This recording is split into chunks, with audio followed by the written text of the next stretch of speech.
The Hale Foundation's innovators. Gala glowed beneath chandeliers that looked like molten glass suspended in midair. Laughter rose from every table, polished and effortless, the kind of sound wealthy people made when they were certain life would always bend in their direction. I walked in behind my family unnoticed as usual, even though this night was supposed to celebrate visionaries shaping the future.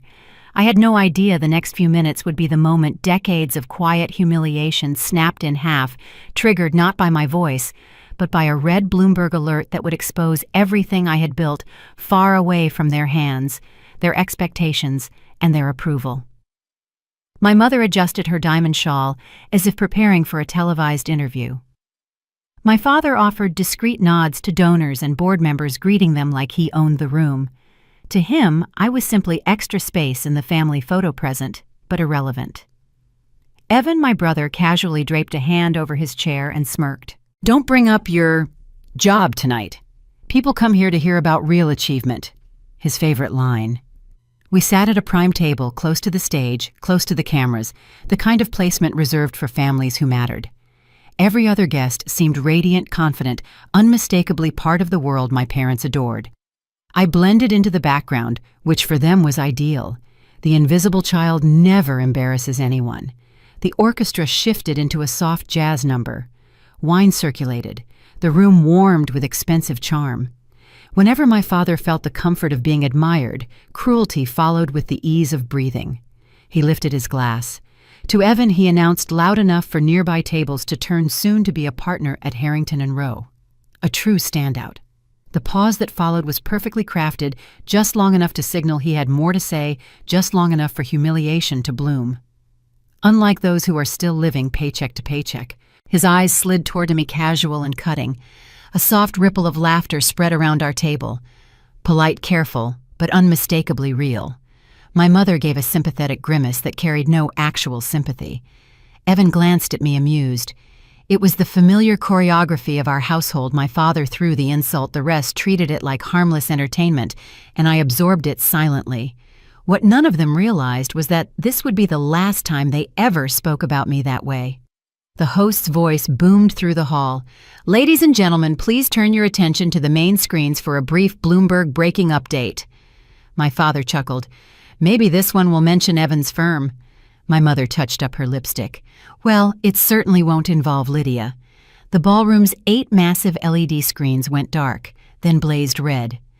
Bloomberg breaking Cho Tech Innovations valued at $20 billion after record-breaking Series F. CEO Lydia Cho confirms new federal defense contract. The sound that followed wasn't silence, it was impact. A full-body hush that swallowed music, laughter, everything. The chandeliers seemed to hold their breath. My mother's champagne glass slipped from her hand and shattered. My father's jaw locked in mid-chew. Evan stared as though someone had rewritten physics.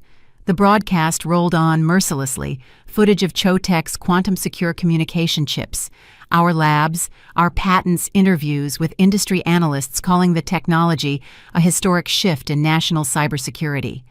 My name appeared again, then again, the larger. People twisted in their seats to look at me. Confusion, disbelief, dawning recognition. It moved across the ballroom like a slow, seismic wave.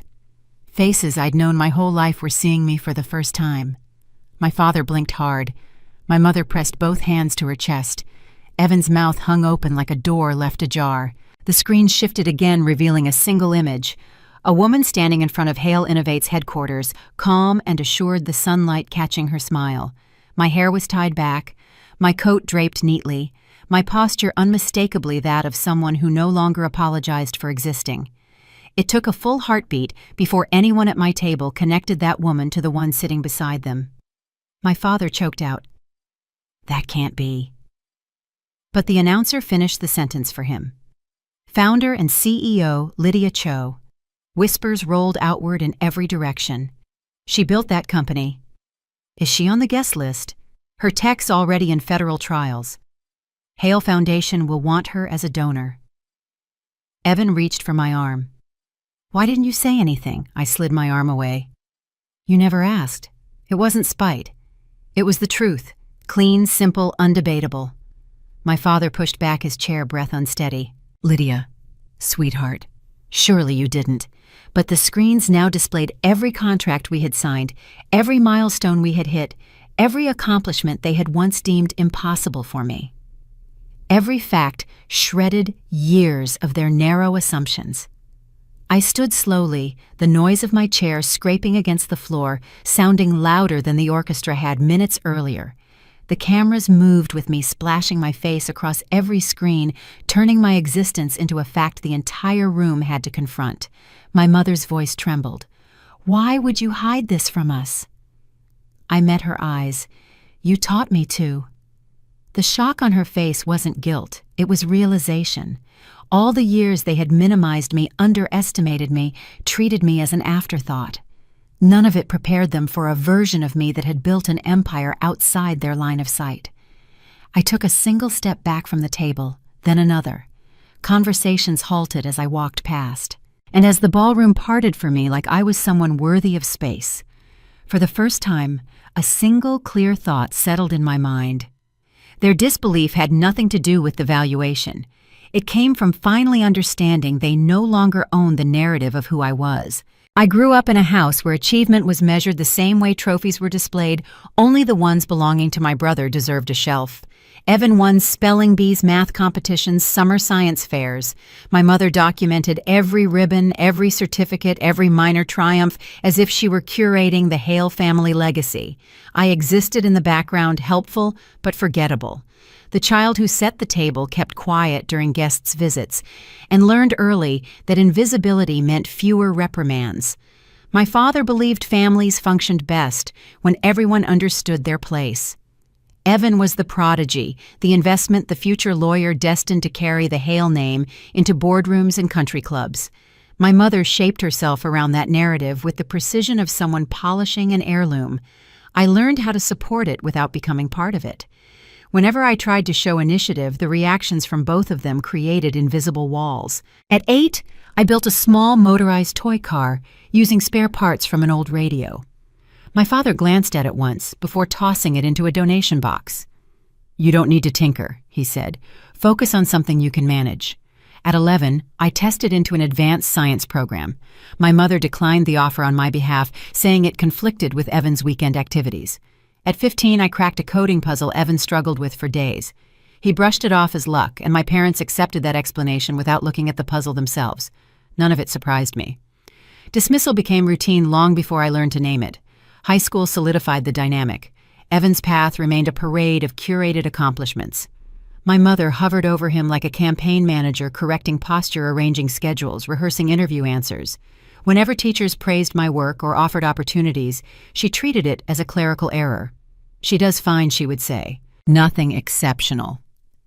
That phrase shaped the way people spoke to me, including relatives who decided early that talent was a limited resource in the Hale household, and I hadn't inherited enough to matter. College applications became the first arena where I tried to assert myself. My father insisted I choose something practical, meaning fields that supported Evan's future law career, accounting, administration, communications. I applied to a STEM program anyway and was accepted with a partial scholarship.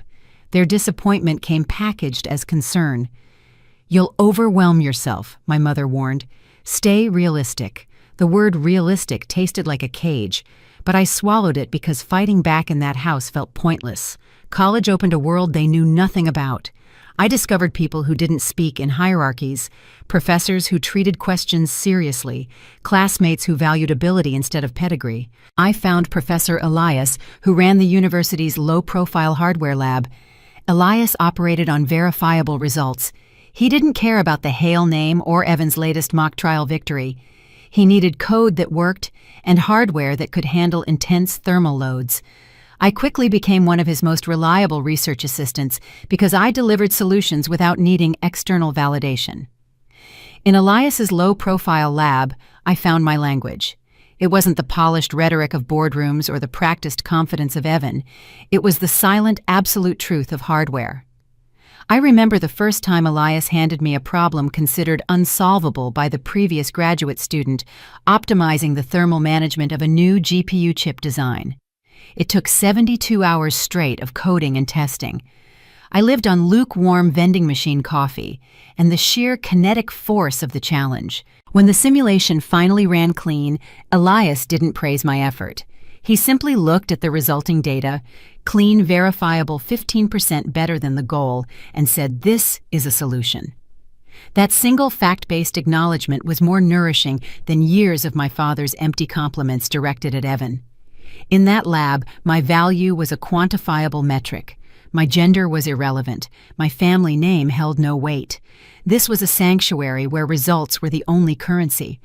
While Evan was busy rehearsing his moot court victory speeches and attending mandatory networking dinners, I was busy building something real where every line of code was a silent, unarguable fact proving my competence. That feeling, the quiet certainty of being seen by the code and the data, even if my family remained blind to it, was the engine that drove me forward. I didn't tell my family how well I was doing. Experience taught me that pride invited criticism. I took side jobs tutoring calculus and repairing old laptops to cover what the scholarship didn't. Evan, meanwhile, attended an elite private university, fully funded by our parents, something they described as a necessary investment. When I mentioned needing an extra physics textbook, my mother told me to check thrift stores. Graduation brought no celebration on their end. Evan's commencement was a catered event at the country club. Mine was a short drive home with a lukewarm congratulations from my father, who encouraged me to keep expectations modest. I accepted an entry-level research assistant position at a Boston tech lab. The job wasn't glamorous, but it placed me among people who saw potential instead of limitations. The lab was focused on cryptographic communications, dry, complex, and intensely rigorous work. I learned quickly, stayed late, absorbed everything. My value was measured by the cleanliness of my algorithms and the speed of my debugging, not by my social grace. Nobody called me average. Instead, they gave me projects and asked for solutions to problems that were deemed unsolvable by the previous team. I didn't tell my family the details. Their reactions were predictable anyway. Evan's life continued on rails paved for him. He landed coveted internships, all arranged through my parents' connections. Each phone call home turned into an update on his achievements, followed by a reminder that I should learn from his example. I listened quietly, because pushing back would only reinforce their belief that I was difficult. They didn't ask about my work. They only asked if I was managing. 2 years into the job, my supervisor encouraged me to join a confidential project researching quantum-secure communication frameworks. The offer came with a non-disclosure agreement and a significant pay increase. The project centered on developing a chip that could dynamically map real-time regulatory compliance onto encrypted data streams, a critical high-stakes application for both finance and government infrastructure. It required precise logic and the ability to work under immense unshared pressure. When I told my family I'd be moving closer to the research site, my father said, "You're lucky they're willing to train you. Don't make waves." He assumed I was being supervised closely, never imagining I had earned the position on merit. My mother expressed concern that the work might be too technical, as though complexity was toxic to daughters. My real mentors became Dr. Anya Sharma, the lead cryptographer, and a small circle of engineers who valued clarity over celebrity. They saw my ability to connect the abstract logic of quantum theory to the practical execution of a commercial chip. They spoke the language of verifiable truth. They treated my ideas as assets, not as female curiosities. This was the environment where I found my true ambition. Every milestone became something I learned to celebrate alone. Small wins, breakthroughs, nights of clarity where deep focus turned into elegant solutions, none of it fit into the Hale family's worldview. I stopped sharing anything beyond general updates and polite reassurances. They stopped asking for more. Over time, their version of me hardened into something unrecognizable, dependable, but unremarkable, supportive, but secondary. They saw me as a placeholder in my own life. Work, on the other hand, saw me. My ideas were heard. My code was trusted. My calculations didn't need a male echo to gain approval. I found mentors who didn't treat me like I was borrowing brilliance. I found colleagues who challenged me. I found problems worth solving and people worth learning from. And most importantly, I found my own ambition, not the kind my parents respected, but the kind that reshaped industries. That gap between who I was becoming and who my family imagined me to be widened year by year, quietly, steadily, like a fault line beneath a polished floor. They never noticed the shift because they never looked closely enough to see the person I was turning into. All they saw was the girl they had decided I was long before I learned how to prove them wrong. A hush swept across the hall the instant the Bloomberg alert interrupted the gala's background music. Conversations tripped over themselves, clinking glasses quieted mid-air, and dozens of heads turned toward the massive wall-mounted screens flickering above the stage. The shift felt physical, like the entire room inhaled at once. The headline burned brighter than the gold trim on the curtains. Hale Innovate secures historic government contract. CEO, Lydia Cho's startup, valued at $20 billion. My name hung there like a slap, lighting the room with the kind of shock that doesn't fade quickly. Guests murmured, trying to connect the announcement to the girl they assumed still scraped by on freelance checks. My father froze with his fork, raised the bite, suspended like he'd forgotten how to move. Champagne spilled from my mother's glass as her fingers twitched. Evan muttered something sharp under his breath, eyes narrowing at the screen as if willing the letters to rearrange themselves into someone else's achievement. Even the gala host paused mid-sentence. "Well," he said with an uneasy chuckle, "it seems we've had breaking news." A delay stretched through the room before the applause began, hesitant at first, then more certain, building into a wave that washed across every table except the one at the center of it all. The Hale family table stayed silent. My mother attempted the kind of smile used in magazine spreads, though panic creased her eyes. "This must be some sort of glitch," she whispered. "Bloomberg doesn't just flash things like that out of nowhere." "They do," I said. "When the valuation clears and the contract is public." My father lowered his fork at last. "Explain this," he demanded, quietly, controlled but trembling under the surface. "You were working on an app or a consulting thing, whatever it was. How does this happen overnight?" "It didn't happen overnight," I replied. "You just never asked." His jaw tightened. "Don't get clever." "What is this contract?" "A national infrastructure upgrade," I said. "The chip technology my team built is the backbone of the new secure grid. The government approved the final phase this afternoon." He stared at me for several seconds, digesting words he'd never expected to hear from his daughter. Not the son he groomed, not the heir he invested in me, the one he dismissed at every dinner, every holiday, every chance he got. The room buzzed with shifting curiosity. People who had ignored me an hour earlier now leaned to get a closer look. Cameras subtly repositioned toward our table. Whispers rose from nearby guests. "Is that her?" "The CEO." "The one on the screen." A couple in evening attire approached with wide smiles. "Congratulations," the woman said warmly. "This is extraordinary news. We had no idea you were in tech at this level." My father attempted to regain footing. "Lydia's always had projects," he said stiffly. "Projects," the man repeated with a laugh. "You're too modest. A valuation like this puts her among the top young CEOs in the country. This is monumental." My mother's hand shook again. She slowly set her champagne flute down before it cracked between her fingers. I thanked the couple and watched them drift away, their excitement trailing behind them. When I turned back to the table, Evan's expression had twisted into something sour. "Why didn't you tell us?" he asked. "Why hide this?" "I wasn't hiding," I said. "You just weren't listening," he scoffed. "You think that sounds noble?" "It sounds childish." "What's childish," I answered, "is assuming you're entitled to every chapter of my life." My father leaned forward, lowering his voice into the tone he used for employees he intended to intimidate. "Success is one thing," he said. "Blindly walking into the spotlight is another. You're not prepared for the attention this brings." "I've been preparing for years," I said. "You just didn't see it." The screen above flashed again, a photo now the official corporate portrait taken 3 months ago. I stood in front of the sleek silver Hale Innovate sign, hair pulled back, confidence quiet but unmistakable. The same face now stared down at the gala. Gasps rippled through the tables. Everyone recognized the frame. That corridor belonged to this very venue. The Gala host blinked up at the screen. "Isn't that—" "Yes," someone whispered. "Taken in the executive wing here. That's her." Recognition hit my parents at the same moment. My mother pressed a hand to her chest. "You were here," she breathed. "In this building more than once," I said. My father's brows knotted. "Why?"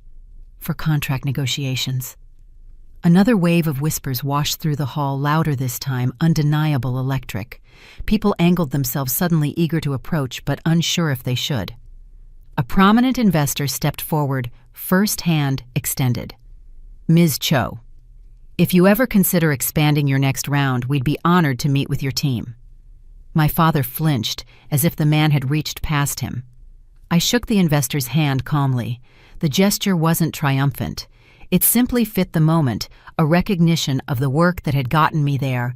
When he left, silence settled over our table again, a silence with weight, with history, with everything unsaid, pressing against the edges. My father finally spoke, each word forced through disbelief. "You built a $20 billion company and didn't think to involve your own family." "I invited you," I said, "just not into a role you're used to. And what role is that supposed to be? A spectator?" He tried to form an argument, but nothing came out. The man who always had answers suddenly had none. Across the room, the screen continued to cycle through the announcement, the valuation, and my name. No one turned back to their meals. The Gala had acquired a new centerpiece, and it wasn't Evan or the Hales or their legacy. Everything orbited the headline, glowing on the wall. My mother whispered something barely audible. "This changes everything." She was wrong. It didn't change anything. It revealed everything. The moment I stood up from the table, the room felt different. Not louder, not brighter, just sharper, like every conversation carried a new edge. People glanced over with curiosity instead of dismissal, and for the first time all evening, my parents didn't know how to position themselves. My mother hurried after me, her heels tapping fast against the floor. "Lydia, stay close," she whispered, adjusting her smile as two donors walked by. "People might misunderstand you if you wander off." She used that word, misunderstand, as if my presence created confusion she needed to manage. I didn't slow down. My father joined us, wearing a smile that didn't reach his eyes. "You've caused quite a stir," he said, his voice holding the sharpness of someone desperately trying to reclaim authority. "A little warning would have been considerate." "There was nothing to warn you about," I replied. "You never asked about my work." Evan caught up, his smile frozen in place for the benefit of onlookers. "You shouldn't have stood up like that," he muttered. "People think you're making a scene." I eased my arm free as he tried to guide me. I didn't storm off. I removed myself from a situation that didn't require my participation. We moved into the periphery of the main hall near the display tables, holding antique maps and rare books intended for auction. The light here was softer, but the surveillance was more intense. I noticed the subtle shift in the body language of the guests. Before the alert, they occupied the space freely secure in their own status. Now they observed me through the lens of verifiable power. Several people whom I recognized only as faces from my parents' holiday cards checked their phones and then looked back at me, calculating the difference between the daughter they dismissed and the CEO they saw on Bloomberg. Before they could press further, a prominent donor and his wife, the Wilkersons, stepped into our small circle. The donor looked polished, mid-60s, the kind who collected influence without needing to advertise it. He greeted my parents first, then focused on me. "And who might she be?" he asked. Mom answered quickly. "Our daughter. She's visiting for the event." The word visiting landed flatly. He turned to me directly. "What do you do?" Dad let out a soft laugh, trying to minimize the moment. "She's still finding her direction." I met the donor's eyes. He wasn't unkind. He was simply trying to fit me into the lineup of roles he assumed every family displayed. "What's your field?" he asked again, this time more pointed. Dad stepped in a bit too fast. "She's not established yet." The donor's gaze flicked between us. Confusion surfaced, subtle but unmistakable. He studied my parents' faces, then mine again, as if recalculating the hierarchy he'd assumed. "I see," he murmured, though his tone said he didn't. Evan tapped the rim of his glass, trying to reclaim the attention. "She helps out where she can," he offered. "Nothing official yet." The donor's wife joined him, scanning our faces. "Everything all right over here?" she asked. Her husband spoke before anyone else could answer. I asked her what she does, and no one seems willing to let her speak. His tone was observational. Mom stiffened. "That's not true. She's simply private. I asked her," he repeated. Mom's eyes darted toward me. "Say something, Lydia." I shook my head. "No." The donor's wife studied me with quiet clarity. "You don't seem lost," she said. "You seem withheld." My father bristled. "That's quite a suggestion." "No," she replied, still looking at me. "It's an observation. Families usually present their strengths proudly. Yours seems hesitant to present her at all." Mom's breath hitched. Dad's jaw tensed. Evan tried to laugh it away, but the sound fell flat. The donor lifted a hand, gently stopping my father from arguing. Then he looked at me one more time. "What do you call what you do?" "I run a $20 billion technology company," I said. "No defense, no performance, just the fact." The donor held my gaze for a moment, then gave a single nod of acknowledgement. His wife offered a sincere smile. They stepped away, clearly uninterested in more Hale family commentary. The silence they left was less awkward than the silence my family created. It was charged with possibility. My focus drifted away from their faces and onto the logistics of the room.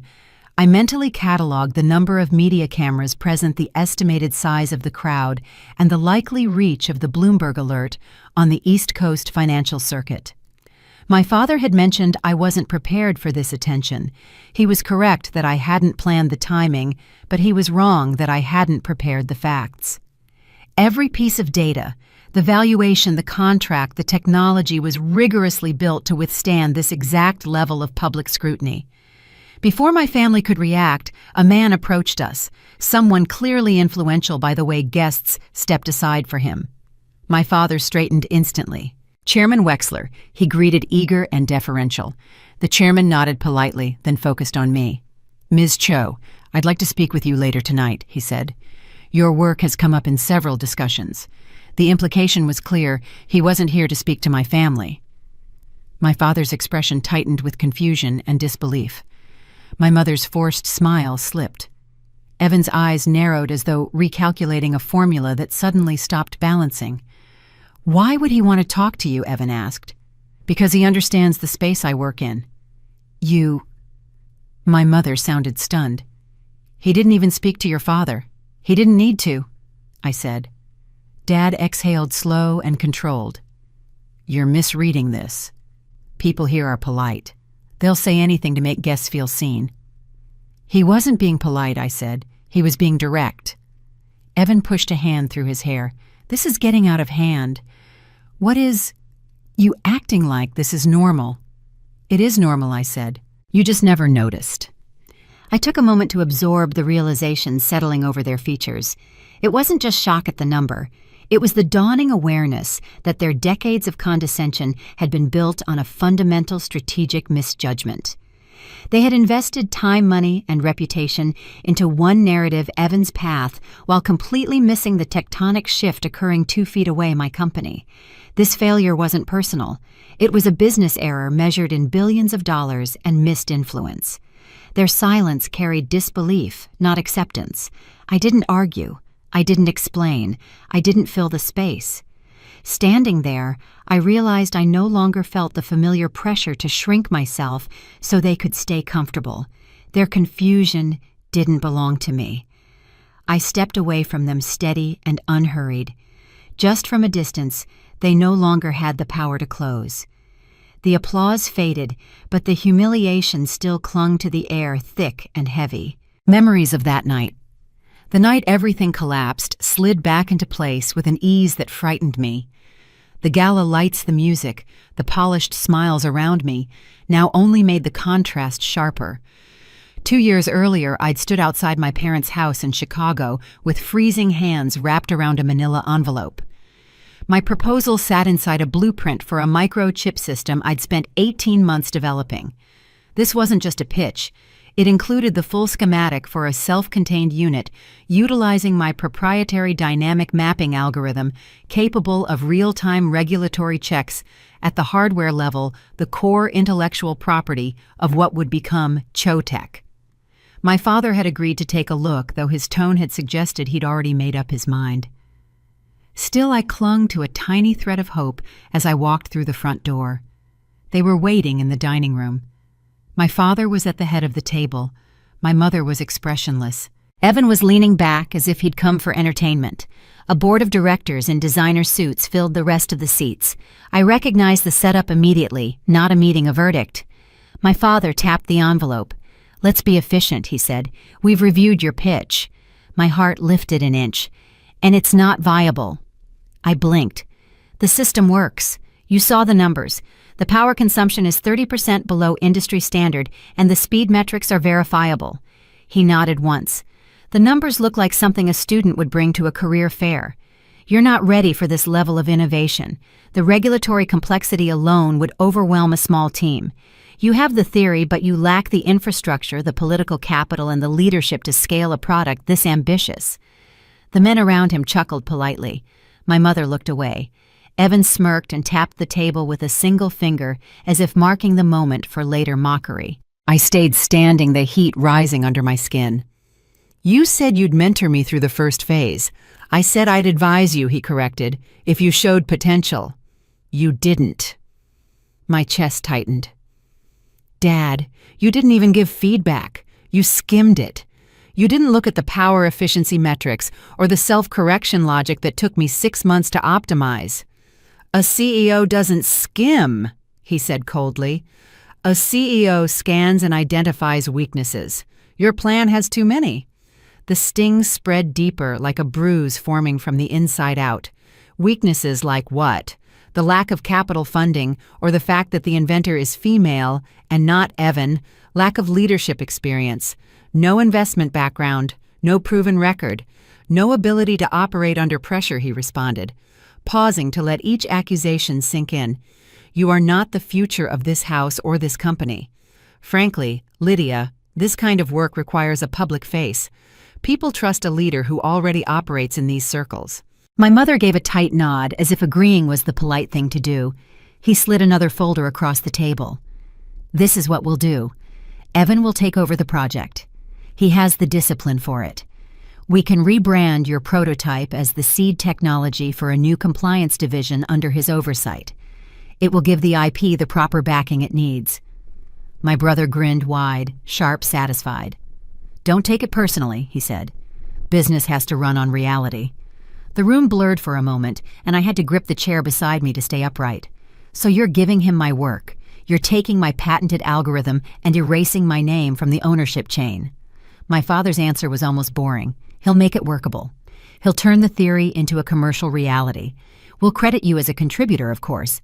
The injustice hit like a fist. The technology was mine. The research was mine. The prototype was mine. They were rewriting that in real time right in front of me, as if I didn't exist. I stepped closer to the table. "You don't get to erase me." Evan's smirk deepened. "You'd know if you'd ever built anything worth remembering. You'll get paid for the IP transfer, don't worry about that." The board laughed again. Something inside me cracked, not a breakdown, but the quiet death of needing their approval. The kind of fracture that changes the direction of a person's life forever. "I'll rebuild it on my own," I said. "Without you." My father let out a soft, condescending breath. "Sweetheart, you don't rebuild without resources. You don't rebuild without backing. You don't rebuild without a name people trust. You have none of those. You have no idea how hard it is to secure Series A funding outside of family circles. I'll build my own name. A name is earned through power," he said. "And you have none."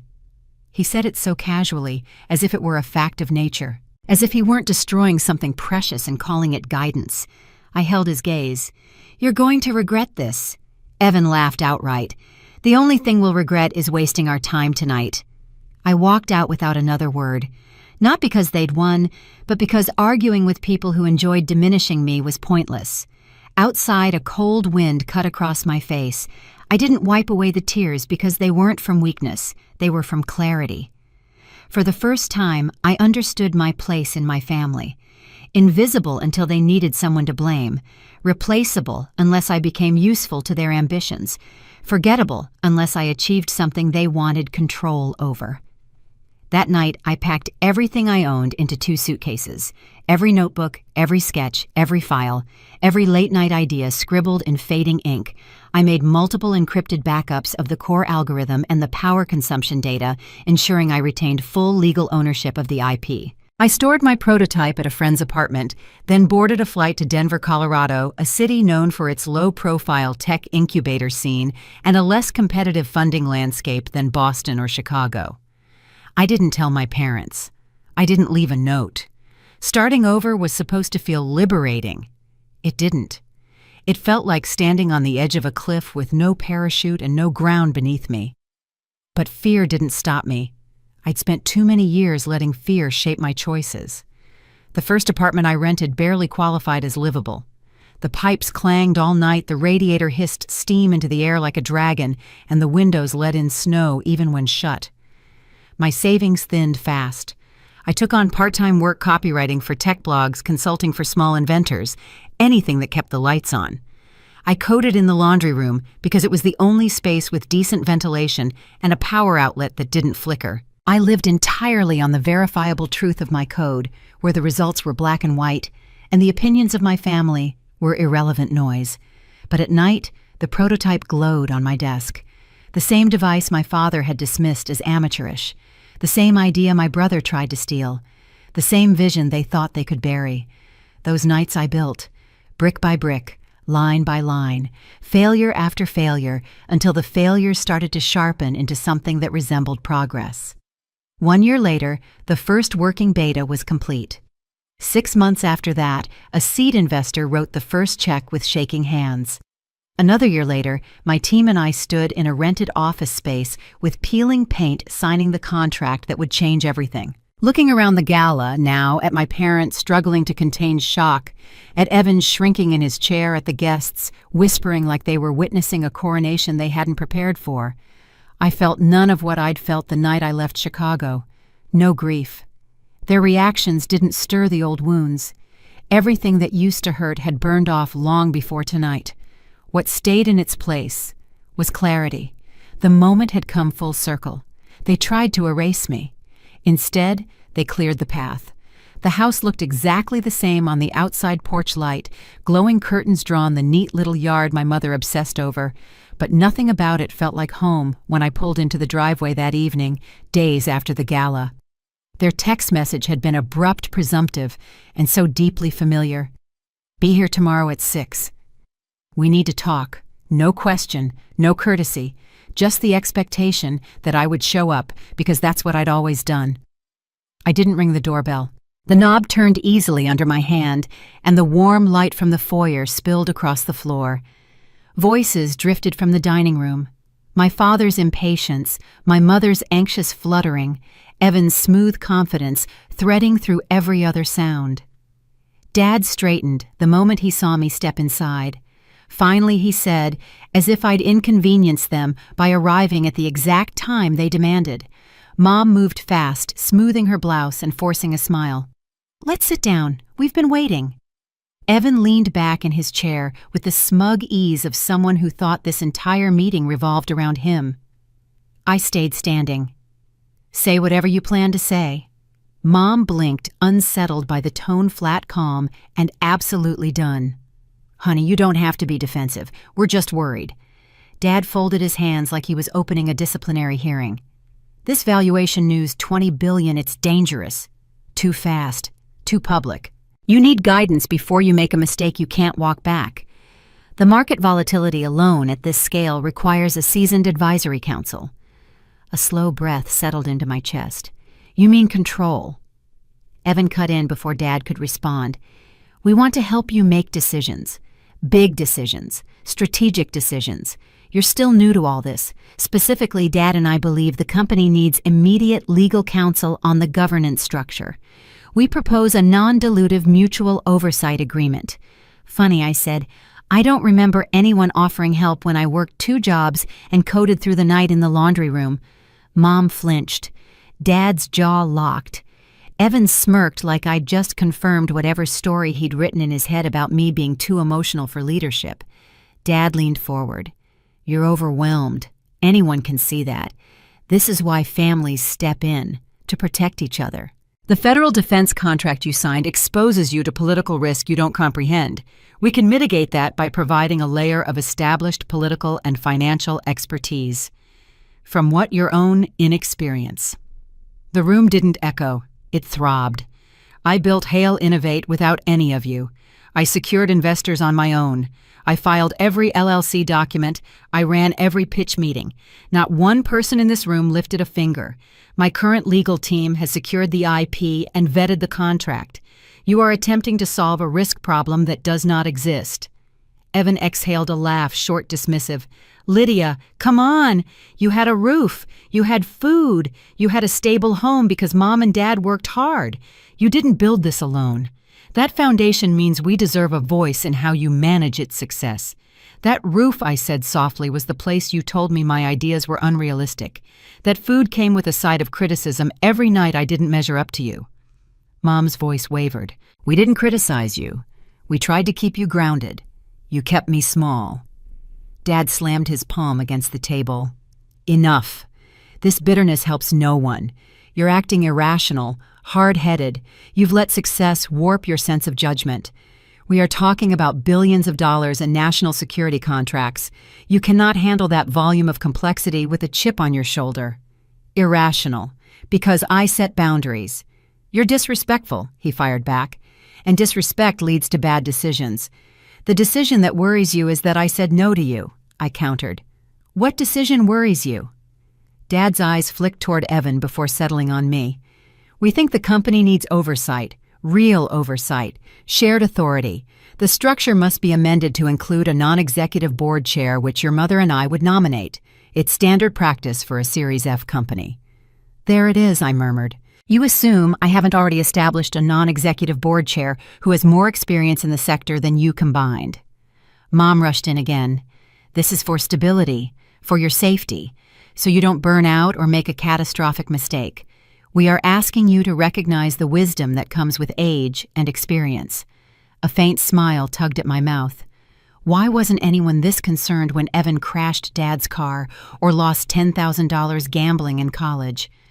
Where was the wisdom when he failed the bar exam the first time? Evan's posture stiffened. That's irrelevant. It's extremely relevant. Dad's voice cut the air. Enough dragging your brother. He's trying to help. No, I said. He's trying to inherit a company he didn't build. And the mutual oversight agreement you drafted attempts to bypass my existing fiduciary duties to my shareholders, Mom whispered. That's not fair. Fair. My voice wasn't raised, but everything inside me sharpened. You told me to stop dreaming. You told Evan to go conquer the world. You told me to be grateful. You told Evan he deserved more. I learned the business logic from my shareholders who value performance over pedigree. Silence settled across the table, heavy and undeniable. Dad cleared his throat. This attitude isn't sustainable.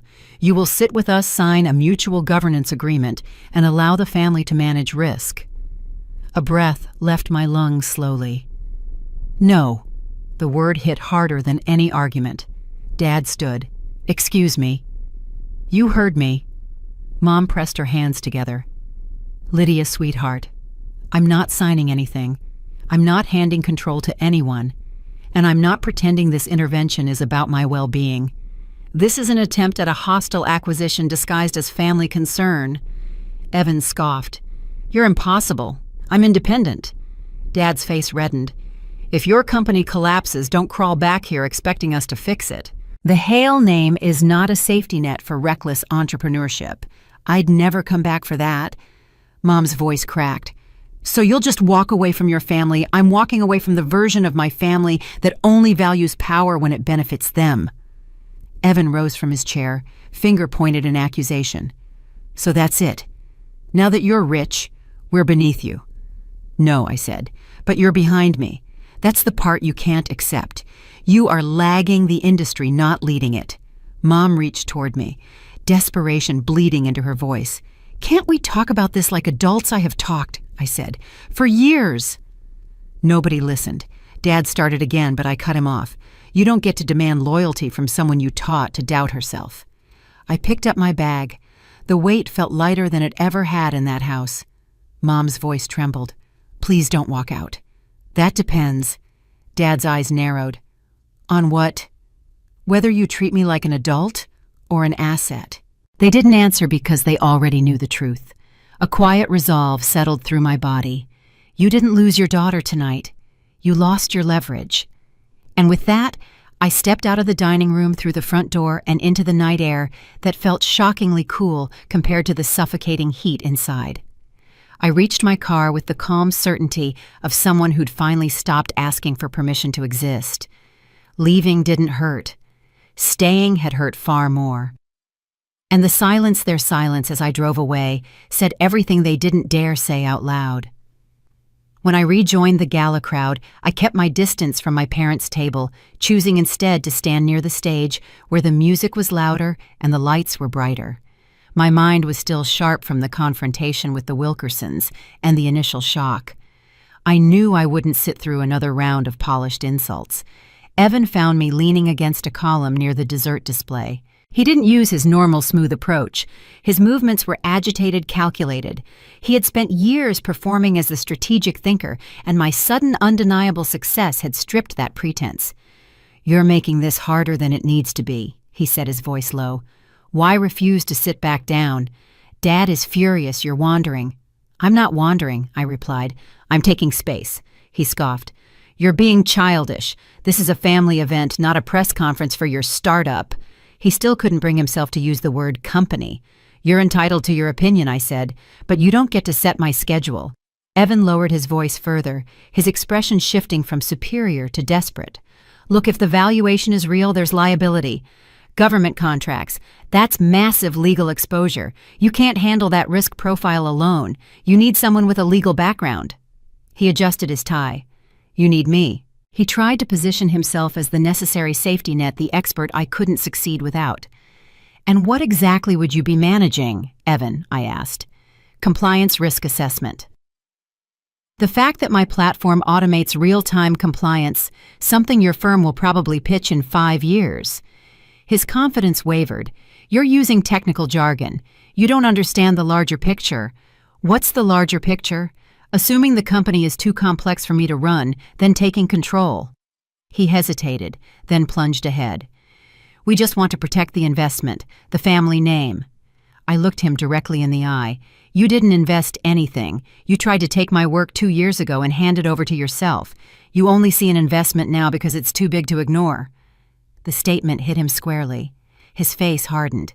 He tried to speak, but the words caught. I pressed the advantage not out of spite, but for clarity. "Do you remember when you tried to dismiss my coding puzzle as luck in high school? Or when you accepted a full scholarship to your Ivy League school and told me I should be grateful for thrift store textbooks?" He glared. "That's irrelevant history. It's extremely relevant," I said, keeping my voice calm. "Every step of my life you convinced yourself that your success was earned through merit and mine was either lucky or non-existent. You always positioned yourself to supervise my potential." "That's not fair," he muttered. "We were encouraging you." "You weren't encouraging me, Evan. You were simply managing my expectations to protect your own narrative." I corrected, my voice calm but absolute. "You built your career on the foundation Dad provided, on prestige, on networking, on the Hale name. I had to build mine on verifiable data, on code that worked, and on problems that only I could solve." I stepped closer, maintaining the physical space that now separated us in status. "That's the fundamental gap. You're trying to validate my company using Dad's old rules, but the industry already validated it with billions of dollars and federal contracts. You can't supervise something you don't understand, and you can't advise on a success you spent decades trying to suppress." A brief, sharp silence settled between us. He had no answer. He had been so focused on proving himself superior that he never realized the system he relied on was rigged in his favor, and I had simply opted out of it. I took a final, steady breath. "You weren't the enemy, Evan. You were the obstacle." The line landed clean and final. His expression shifted, not angry, but profoundly lost. He stepped back, the column now supporting his weight instead of mine. He watched me as I turned and walked away. The conversation wasn't about the valuation anymore. It was about the cost of underestimation, a cost they were finally paying with their sense of control. My father insisted on making pancakes that morning, even though he flipped them with the same distracted focus he used whenever he tried to fix something he didn't understand. The dining table felt smaller than usual. No gala lights, no orchestra, no polished strangers brushing past us. Just 4 chairs, a bottle of maple syrup, and a family trying to pretend nothing had shifted. The silence had a weight to it, something new, something cautious. My mother kept straightening the napkins. Evan scrolled his phone, but wasn't actually reading anything. My father finally broke the quiet. The $20 billion valuation, he said, stirring his coffee. Though he'd already added sugar, these markets swing all the time. Tech companies get inflated. It's normal. You know as well as I do that a Series F round often includes a hype factor to justify the investor exit strategy. He didn't sound angry. He sounded like a man trying to reassure himself. My mother nodded, quick and nervous. Exactly. Remember that scooter company that was worth billions and then went bankrupt? These things happen. Investors get excited. Evan leaned back in his chair. And a lot of AI companies juice numbers to look good for rounds. It's the playbook. I spent the morning running comps. If your EBITDA projections are realistic, the valuation might hold, but I doubt your burn rate is under control. He tossed his phone onto the table. Valuation doesn't mean profit. People forget that. I watched them talk circles around the same idea. If they framed my company as temporary or unstable, the world would make sense again. Chotech isn't a scooter company, I said. And we don't inflate metrics. Our revenue model is based on long-term government SaaS agreements, not consumer adoption. My father raised a brow. You don't know what investors do behind the scenes, Lydia. You don't understand the pressure they put on founders to deliver unrealistic growth. Dad, I said I negotiated every round. I set the growth ceiling based on our current chip fabrication capacity and our R&D spend. I rejected 2 offers that demanded a higher growth rate because it was unsustainable. He blinked as if the thought hadn't occurred to him. My mother folded her napkin again and again. What exactly does Chotech even sell? I still don't understand why they kept saying your platform was mission critical. It sounds dramatic. I kept my tone even. Our predictive engine handles infrastructure analytics, emergency routing, logistics forecasting. Government contract pilots started 18 months ago. The mission-critical designation comes from our chip's ability to secure real-time supply chain data under quantum threat protocols. It's a verifiable technical necessity, not a marketing term. The napkin in my mother's hand stopped moving. Evan tapped a knuckle against the table. Government, as in federal. Which agencies are currently running the pilot? Yes, Department of Commerce, Defense Logistics Agency, and the Treasury. He took a slow breath, processing. How big? 7-year pipeline, I answered.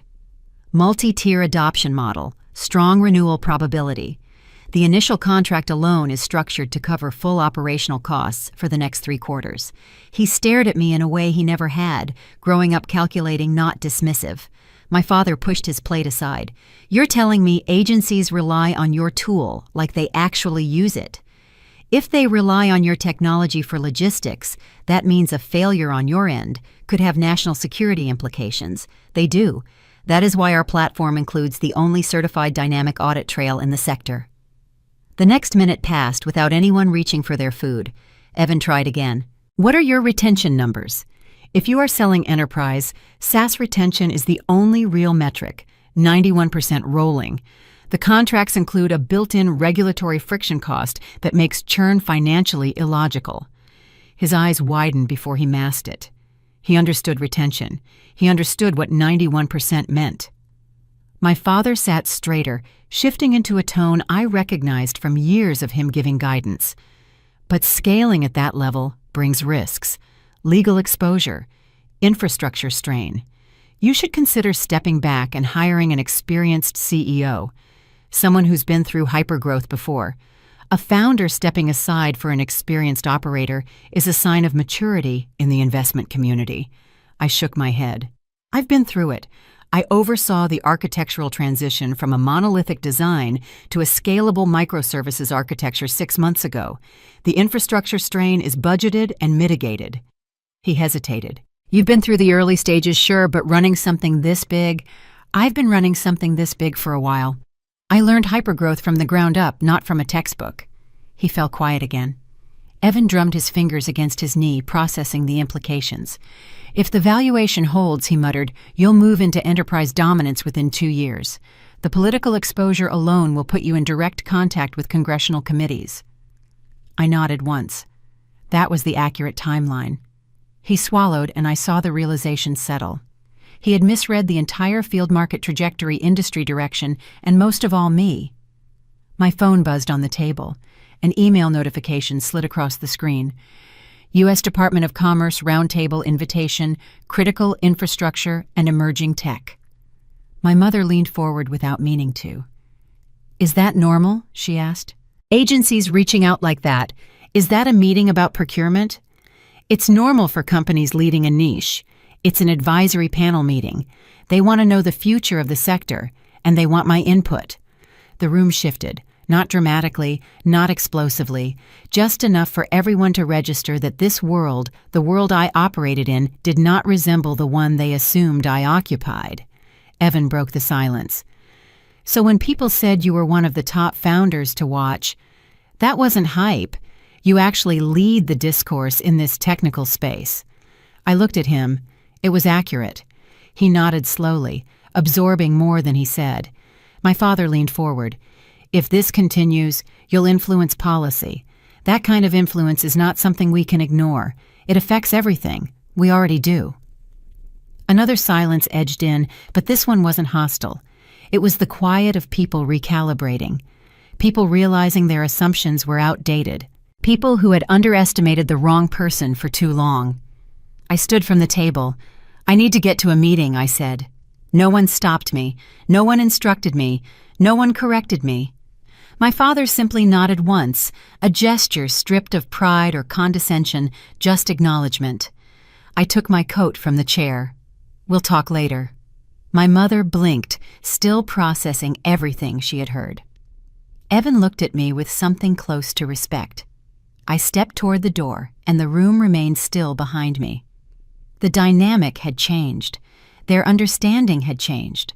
Nothing dramatic, nothing loud, just the first time they saw the gap between the story they believed and the reality I lived. Clarity didn't need permission. It only needed truth. The gala continued behind me, but I did not need the room anymore. I needed focus.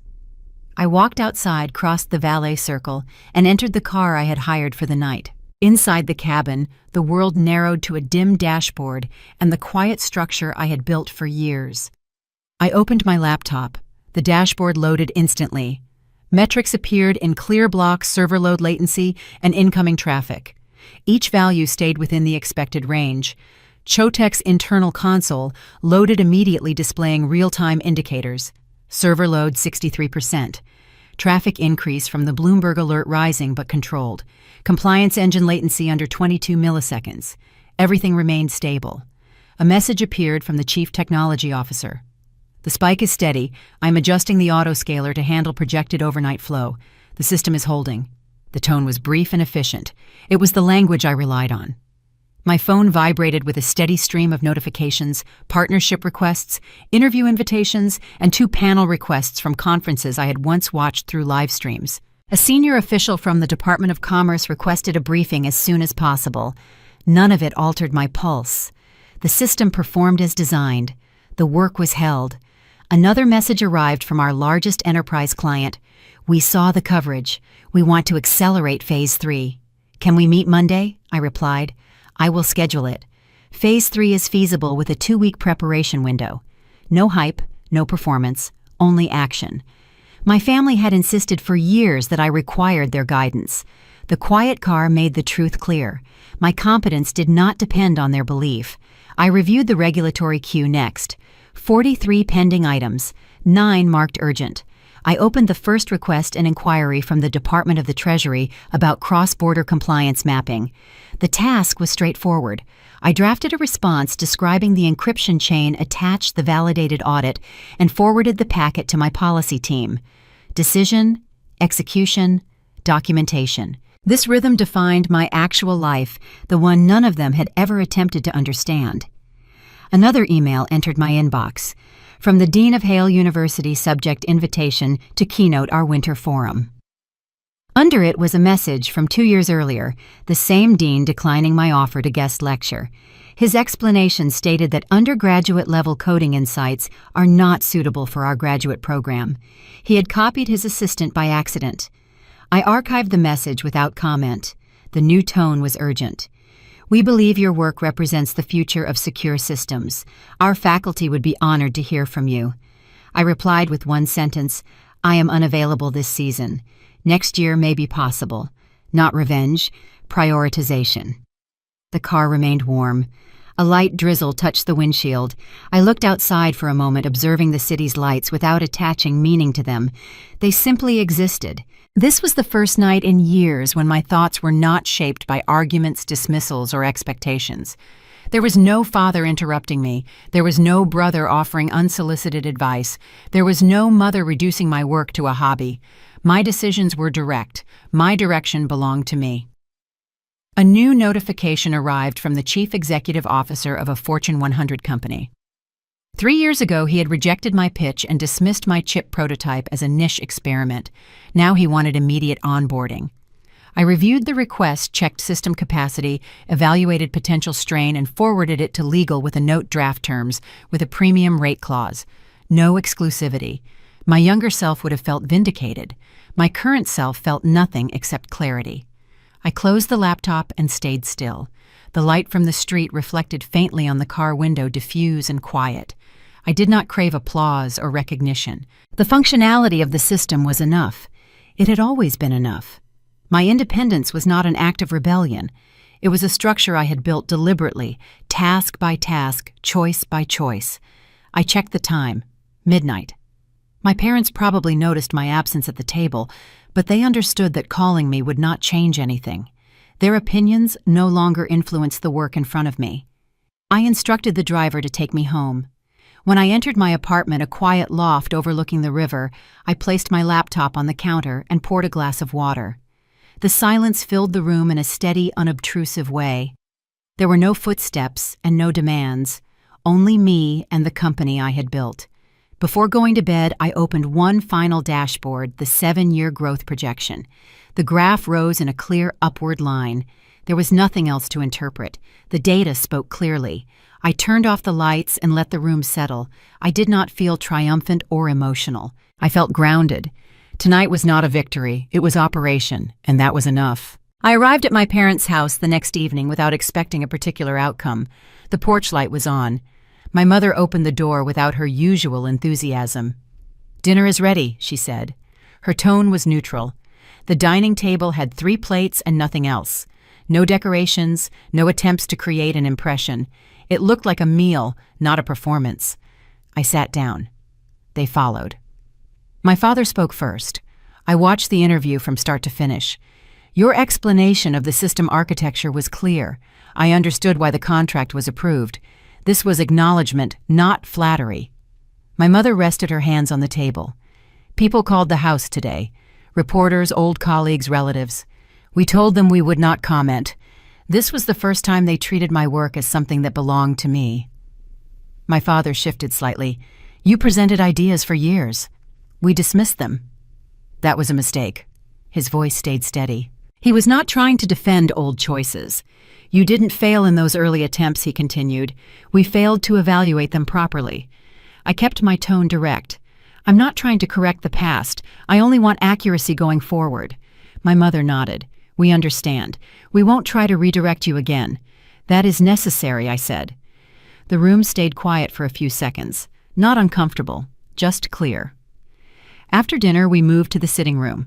No one tried to create small talk. They waited. "What is next for the company?" my father asked. expansion into additional regions, strengthening policy partnerships, funding a research program for university labs. He processed this without judgment. You have the structure for it. I do. The Foundation's board asked if I wanted to release a statement about the valuation, he said. I declined. Why? It is your achievement. If I commented, it would imply ownership. This answer was straightforward. It matched the tone of the evening. When it was time to leave, he walked me to the door. You did not have to speak with us again, he said. You chose to. I wanted to establish new terms, I replied, not repair old ones. That is reasonable. My mother placed a scarf around my neck. Drive safely, she said. No added instructions. I stepped outside. The air was cold, and the quiet was consistent. This time it felt like we were operating on defined boundaries rather than old assumptions. The distance was intentional, not emotional. It gave each of us room to move without repeating what had already failed. When I returned to my apartment, the lobby was empty. The doorman handed me a small package without a sender listed. Inside was a framed printout of the Bloomberg alert from the Gala. A short, handwritten line from my father sat below it. You earned the space you have now. Keep using it. Dad. I set the frame on the entry table. It was not decoration. It served as a record of the moment the dynamic finally changed. My phone vibrated once. A message from Evan read, "Tonight was real. I am trying." I answered with a direct line, "I am trying as well." No analysis, no justification, only confirmation that we were adjusting. Before going to bed, I prepared a sentence for the Foundation's newsletter. Progress is the decision to continue. I closed the laptop, turned off the lights, and went to sleep as someone who no longer needed approval to move forward. I arrived at the office before 7 in the morning. The building was quiet. The city was still waking up. I walked straight to the conference room without stopping for coffee or conversation. The chief technology officer opened the meeting. Server load remained stable overnight. The system handled the new traffic without reaching any limits. Good, I said. Prioritize the enterprise accounts. Move the non-essential sign-ups to next week. The policy director added, the Department of Commerce wants a briefing. The Defense Logistics Agency wants an audit. The Department of the Treasury is asking for clarification on the new compliance layer. Schedule the audit first, I replied. Their team works faster when we give them a clear starting point. The strategist noted the instruction. I will block Thursday for it. We moved to product updates. The hardware timeline was tight but still viable. The encryption team requested an additional budget for testing. I approved it. Delayed testing creates more operational risk than the additional cost. At 9 o'clock, a logistics corporation joined through a video call. Their chief operating officer spoke directly. We are ready to finalize the 7-year contract, he said. We need assurance that your system will not disrupt our legacy infrastructure. It will not, I answered. We will deploy a compatibility layer within 6 weeks. That timeline works, he replied. The documents were exchanged. I reviewed the contract, adjusted one clause, and signed it. There was no celebration. It was simply another task completed. A congressional advisor called next. He requested details about our failure response protocol and throughput limits. Our thresholds are documented, I said. I will send the latest model by noon. He accepted the answer and ended the call. By midday, I had closed 3 internal decisions, approved 1 external partnership, and completed 2 advisory calls. The pace matched the stage of the company. High-growth operations do not slow down for personal history.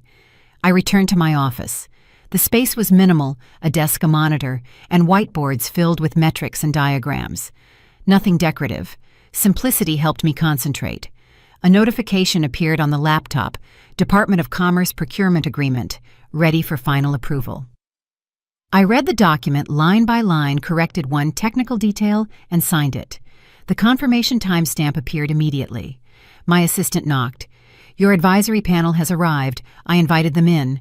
4 specialists with clear experience and no personal connection to my family. They reviewed expansion plans, examined risk exposure, and asked for precise numbers.